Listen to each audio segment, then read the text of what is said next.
All right, your notes look good there for lesson 28, Jacob and Herod. Nice T-charts on the back for Leah and Rachel. We're going to start reading here in Genesis chapter 29 for lesson 28, which says Jacob at Haran, but probably what we're really learning about here is his marriages and his relationship with his uncle Laban. Okay, so last time we left off, Jacob was on a journey, a 750-mile journey. I had put on there. I'd done a little bit of math. If man, well, what did you come up with for a number of how far man can approximately walk in a day? If he's walking, Amber? Maybe take 10 days to walk the Colin? 14. Well, how many miles a day, though? In doing your math, what did you use? About how many miles a day can the average man walk and during daylight? Brody? 2? No. He can probably get that in less than an hour. Amber? Well, I said 4 miles an hour. 4 miles an hour. Micah? Oh, you weren't raising your hand. Men can walk approximately 20 miles per day. That's generally the average, and then your body starts getting tired and wearing out. Okay, so at 2 miles an hour, over a 10-hour period, that's what you do. Now, if you can push it and you don't have a lot of weight, you can maybe do a little bit more. Maybe you can do 25 or 30. Just, it depends. Everybody's a little bit different. But if you're thinking of a journey that's long, if he can go, let's say he's really pushing it at 25 miles a day, that means it takes 4 days to go 100 miles. So 4 times 7 is... Colin? 28 plus the extra 50 miles. So we're doing about a month of walking and traveling for him to go where he was to where he needed to be. Okay? Now, if you do some of the math, like Amber, she was saying there, you're doing the math, but you're forgetting you do have to rest. You can't walk for 24 hours straight and just keep going day after day. I think some of that math got included in there and looking over it. So make sure, it's just some basic math that you can apply. All right. So they probably had to go about a month. We can imagine what a journey that would have been. Obviously, we talked about what had happened at Bethel, with God giving him a dream, and then he continues on his journey.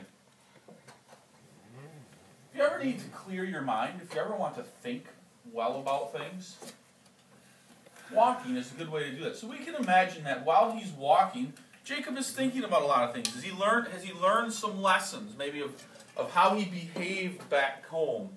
And how he lived, about trusting in the Lord.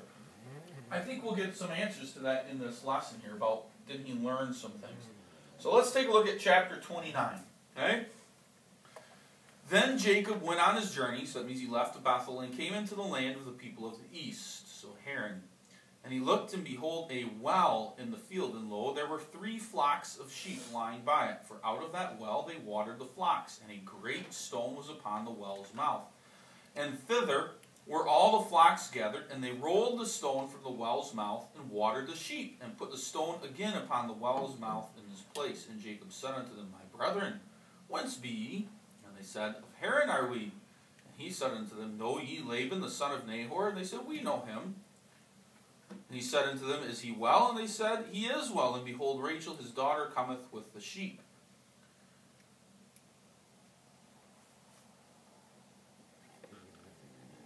Stop there. So,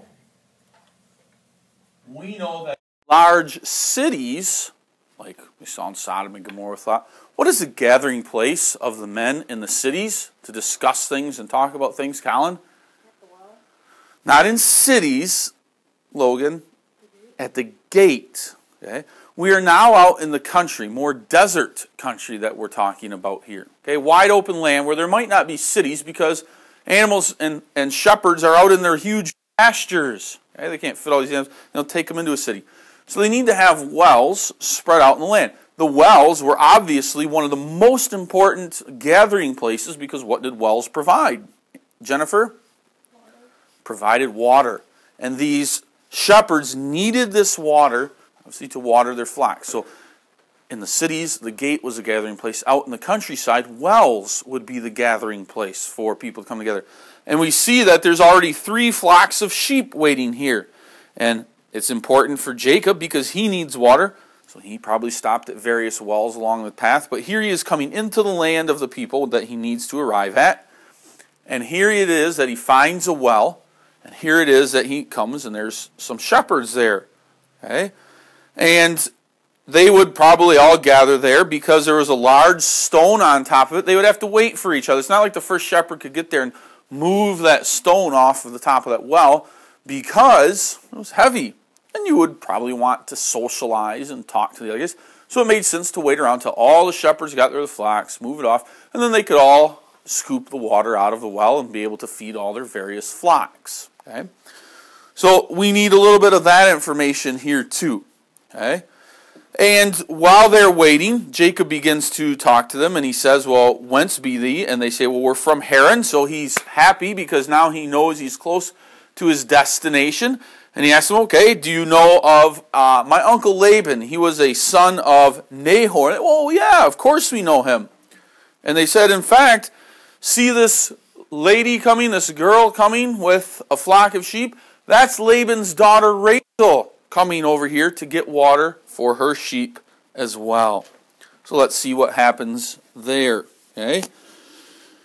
Verse 7, and he said, Lo, it is yet high day, neither is it the time that the cattle should be gathered together. Water ye the sheep, and go and feed them. And they said, We cannot, until all the flocks be gathered together, until they roll the stone away from the well's mouth, and then we water the sheep. So we see it happens in the evening time when they're all gathered there. Verse 9, And while he yet spake with them, Rachel came with her father's sheep, for she kept them. And it came to pass, when Jacob saw Rachel, the daughter of Laban his mother's brother, and the sheep of Laban his mother's brother, that Jacob went near, and rolled the stone from the well's mouth, and watered the flock of Laban his mother's brother. And Jacob kissed Rachel, and lifted up his voice, and wept. So let's stop there and take into a few things. They don't roll the stone away because it's so heavy, and they need many men to move it. Here is Jacob, an old man, already 70-some years old. And what does he do when he sees Rachel because he wants to please her? What is he able to do all by himself? Amber? He rolls the stone away. Okay? He's so excited, so filled with energy, that he's able to roll the stone away. Okay? And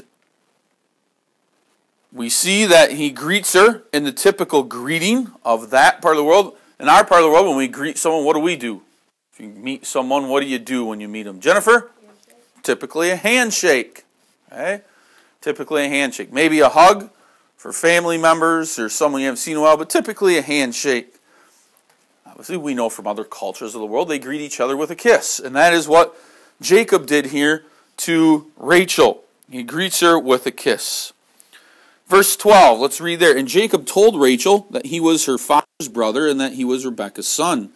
She ran and told her father. And it came to pass when Laban heard the tidings of Jacob, his sister's son, that he ran to meet him, embraced him, and kissed him, and brought him to his house. And he told Laban all these things. And Laban said unto him, Surely thou art thou art my bone and my flesh. And he abode with him the space of a month. Now, we know some things about Rachel already. Okay. What about the outward appearance of Rachel? Most of you had that on your chart there. What did you put there about the outward appearance of Rachel? Megan? She was beautiful. One that could be looked on. She probably had eyes that were bright and powerful and would draw you in, and beautiful eyelids that she could use her eyes to, well, wink at someone. And she had gorgeous flowing locks of hair. Okay? Rachel was a beautiful woman to look upon. We know that. And so we know too, because later on, and we'll read that, we know of Jacob's love for her, his desire of her is based on his attraction to her because of how she looks. So already at that well, we can imagine that love for Rachel already beginning to grow, that attraction that Jacob has for Rachel. Okay? And so that's why we see he's so eager to help her do that. He introduces himself and says how he's related. Rebekah is excited, and she hears about it, and who does she run to? She runs to her father. Okay? When she breaks the news to her father, Laban goes running back out to the well to greet Jacob, and he too, in the customary greeting, greets him with a kiss. Okay? They traded stories. They explained about who they were and what had happened to their families. Laban was probably happy to hear the stories of Isaac and his sister Rebekah and his uncle Abraham and all of those other things. Laban was excited to hear those stories. And so we see for a while, they came back and they lived with one another. How long did they live together here, does the Bible say? Brody, a month. They worked together for a month. And in that time, Laban is a man, we're going to find out, who's very greedy. He loves money. But he's also a man very in tune to what's going on around him. So that Laban is able to be in tune to Rachel, to Jacob, and he finds about two things out about Jacob. What does he know about Jacob?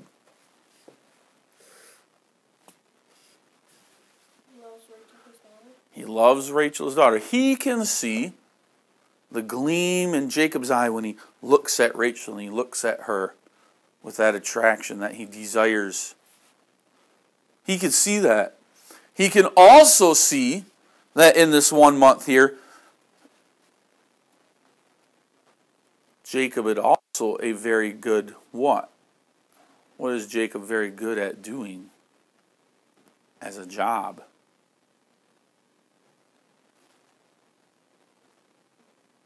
Jen? Shepherd.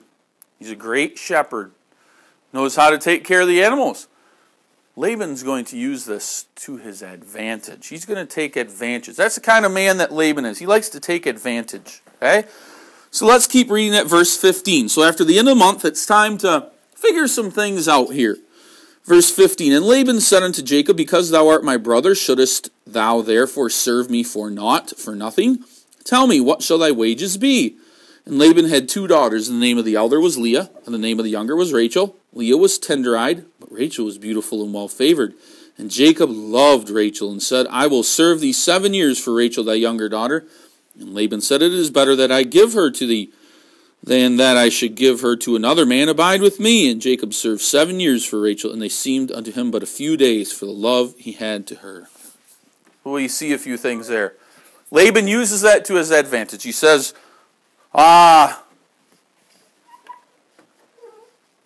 Jacob, I don't want you working here for nothing. That's not good. I want you working here for something. No, he's family. That's not the way. You don't treat family member as a man who, well, I'll give you an hourly wage, but you treat him well. But anyways, Laban uses it to his advantage, and he realizes that the one thing, probably more than money or anything else, that Jacob would really like is what? What would Jacob most like to get from him? Colin? Rachel. Like to marry his daughter Rachel. Laban sees that and he uses that to his advantage. Well, I'll tell you what. We'll make an agreement. You labor for me for 7 years, and you can marry my daughter Rachel. And Jacob, of course, is smitten. Okay? And says, well, absolutely, I'd be more than willing to do that. Now we have to explore a few other things here. Okay? Those 7 years only seemed like what to Jacob? Amber? A few days. He was so in love with Rachel. It's as though, sometimes we have that too. Maybe you have something coming up that you're dreading. Well, it seems like forever and forever. But sometimes when we have something that is exciting, we can't wait there, the time seems to fly. Well, that's what it was going on here for Jacob. But let's try to think of what may be happening in those 7 years. Okay? We know that Jacob is very attracted to Rachel. Do we read anywhere, see anywhere here that Rachel is attracted to Jacob? We don't. But we do know who is attracted to Jacob. Micah? Leah. Okay? So you have here someone who's attracted to someone else, but the other one's not. That's a typical thing in life too. Some of you will have that.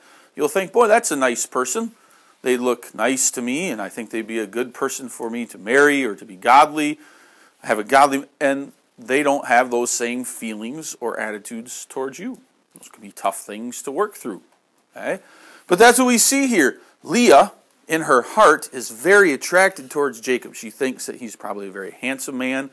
She sees that he loves the Lord, and she would like to be married to him because it would be a good way to bring up a good godly family.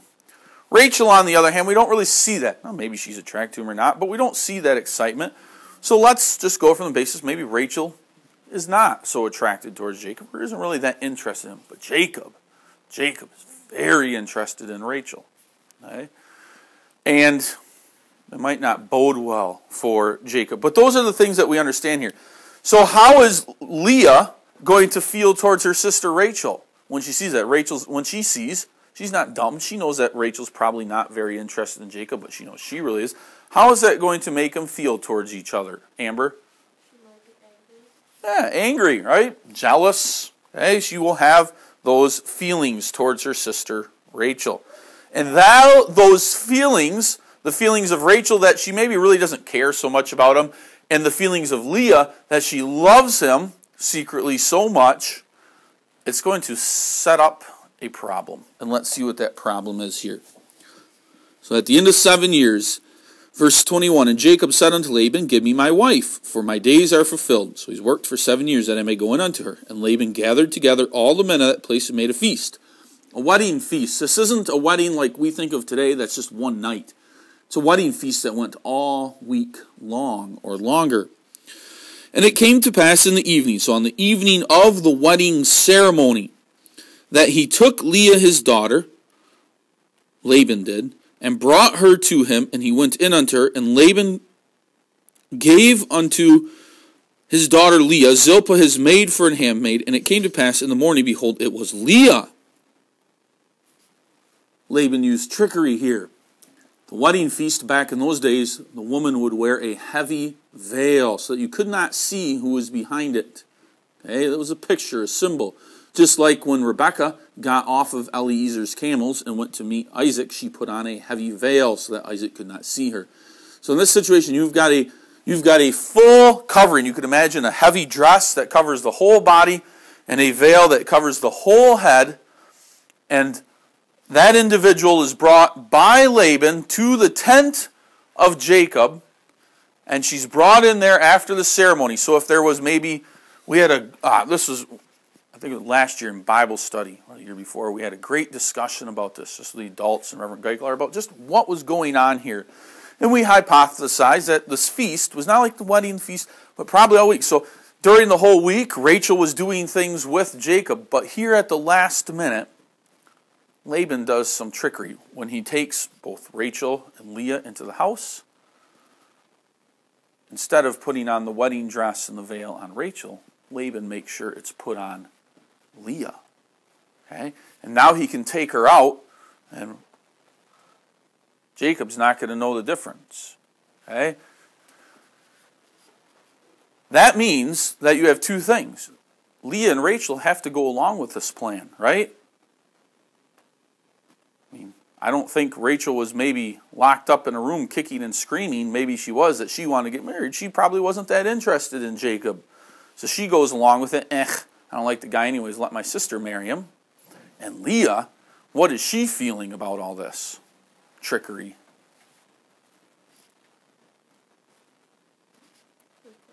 Yeah, she's excited. Hey, this is the guy I'm really attracted to that I think is great, and I get to marry him now, and he doesn't even know it. Yes! She's happy because she gets what she wants. Okay? That's the trickery that happens. And so it comes in the morning, when now the light comes up, and Jacob can see, he realizes his wife is not Rachel, but is Leah. And verse 25, let's keep reading. It came to pass in the morning, behold, it was Leah, and he said to Laban, what is this that thou hast done unto me? Did I not serve with thee for Rachel? Wherefore then hast thou beguiled me? And Laban said, so he tries to make up an excuse here, it must not be so done in our country to give the younger before the firstborn, because Rachel is younger than Leah. Fulfill her week, and we will give thee this also for the service which thou shalt serve me with yet 7 other years. And Jacob did so, and fulfilled her week, and he gave him Rachel his daughter to wife also. And Laban gave to Rachel his daughter Bilhah his handmaid to be her maid. And he went in also unto Rachel, and he loved also Rachel more than Leah, and served with him yet 7 other years. So what is the fallout? After Jacob sees what has happened, he becomes angry and upset and goes to his uncle Laban and accuses him. What have you done to me?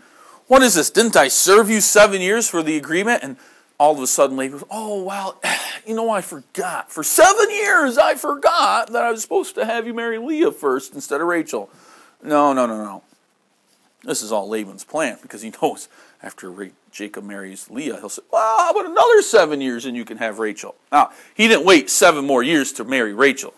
No, it was at the end of a week. The wedding ceremony, and then you have the husband and wife. Nowadays, they go away on a honeymoon, but there's a time period. And after those 7 days had passed after the first wedding, then Rachel is also now given to Jacob. Now Jacob has committed what sin? Yeah, what's that word on there, the fancy word? Joe? Bigamy. He has more than one wife. He has 2 wives that he has married. Not pleasing to the Lord. He should have been happy.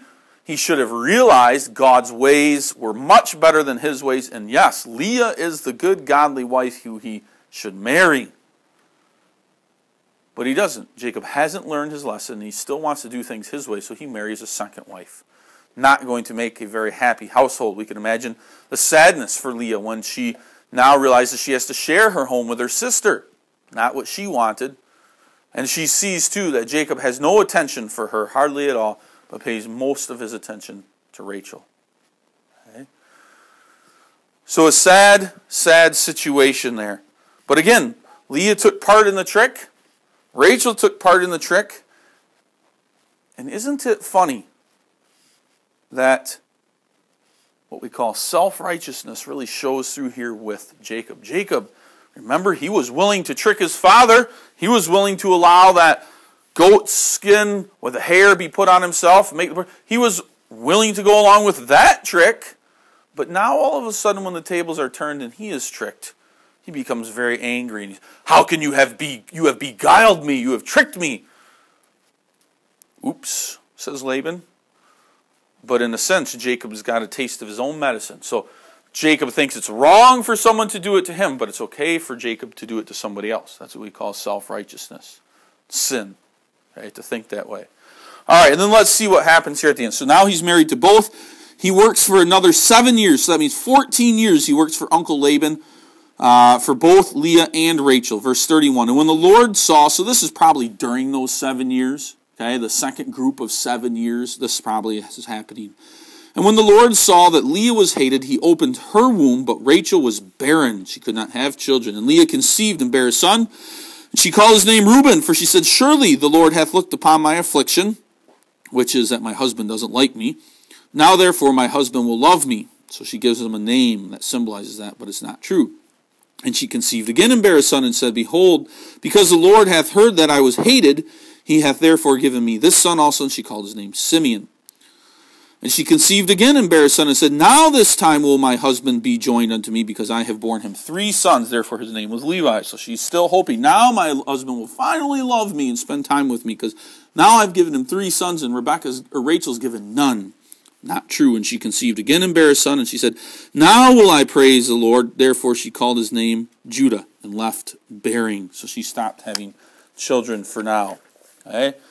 So when the Lord sees Jacob's attitude, he opens the womb of Leah so that she can have children, and Rachel has no children, even though Rachel would like to have them. Okay? So there's some lessons that we can have here. Okay? And I'm going to give you that lesson on the back of your next Bible sheet. But here's the lesson. Okay? We saw Rebekah and Isaac get married. Had they ever met each other before? Jaden? No, they hadn't. But they learned to love each other. We can learn to love anyone, our brothers and sisters in our family. We should love, and our parents. But what makes that love diminish? When we focus on what things about the person? We might love them less or not get along with them very well if we focus on what aspects about them. Amber? Well, that could be. But what if they're really beautiful? So I don't want to focus on looks. What is it about someone that might make us not want to be with them, to not desire to spend time with them?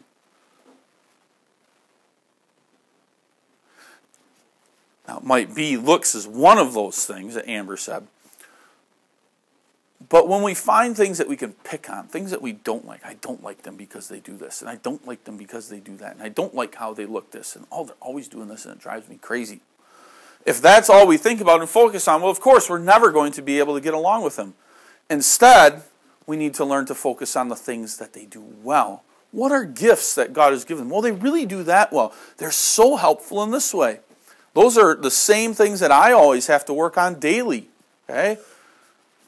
Those are things I have to think about daily too. I have to go, okay, it's easy to focus on the negative things about people, but I have to learn to focus on the positives because then I can truly love them. And so you may say, well, how is it that Leah and Jacob, if he wasn't outwardly attracted to her, could ever love her? Because it's not that outward attraction that lasts. Yes, somebody may be beautiful to look on, and that's what will happen to all you gentlemen in here. Some girls will all be striking, even though Logan says no way. Not going to happen, okay? But he will be, once Miss Wright comes along, Logan will do anything for 7 years for her too. It'll be like a few weeks or something. Micah says no way, but it'll happen. Anyway, you might make a pizza guarantee. Oh. Anyways, okay, those things, and that is what grows. That's what we could say about Jacob and Leah. You might say, well, there wasn't that physical attraction between, yes. But if Jacob had loved or just stuck with one wife, he could have grown to love her because he could see, you know what was really positive about my wife? She's a godly wife. She loves the Lord. And you know what? She raises my children in the fear of the Lord. And she loves me and she works hard. And those are things, instead of if Jacob would focus on, well, she's not as pretty as her sister. She's not as beautiful.